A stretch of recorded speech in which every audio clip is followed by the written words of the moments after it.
जनसंवाद न्यूज, सत्य आणि विश्वासाची बातमी।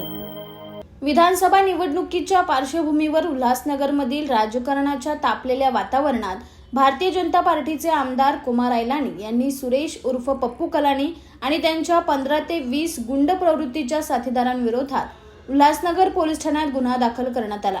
कुमार आयलानी यांनी या प्रकरणात धमकी, दबाव आणि हिंसाचाराचे आरोप करत आपल्या कुटुंबीय आणि कार्यकर्त्यांच्या सुरक्षेचा प्रश्न उभा केला आहे। भाजप आमदार कुमार आयलानी यांनी दिलेल्या तक्रारीनुसार 20 नोव्हेंबर रोजी भाजप जनसंपर्क कार्यालयाबाहेर कार्यकर्त्यांशी चर्चा करत होते। याच वेळी सुरेश उर्फ पप्पू कलानी आपल्या 15 ते 20 गुंड प्रवृत्तीच्या साथीदारांसह त्यांच्या कार्यालयाबाहेर आले। यावेळी पप्पू कलानी यांनी हातवारे करून आयलानी यांना बाहेर बोलवण्याचा प्रयत्न केला आणि धमक्या दिल्या। या घटनेदरम्यान कुमार आयलानी यांची मेहुणी मोना नायर यांना देखील पप्पू कलानी यांनी दमदाटी करून घाबरवण्याचा प्रयत्न केला असल्याचे आयलानी यांनी आपल्या फिर्यादीत म्हटले आहे। परिस्थिती चिघळण्याआधी आयलानी यांनी मोना नायर यांना सुरक्षित ठिकाणी हलवले, मात्र पप्पू कलानी यांनी गाडीने निघून जाताना बोटाने गोळी मारल्याचा अभिनय करत धमकी दिली, असे देखील कुमार आयलानी यांनी आपल्या तक्रारीत नमूद केले आहे।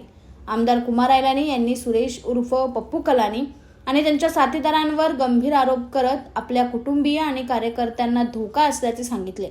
या प्रकरणी कठोर कारवाई करण्याची मागणी केली आहे। आकाश सहाने, जनसंवाद न्यूज, उल्हासनगर।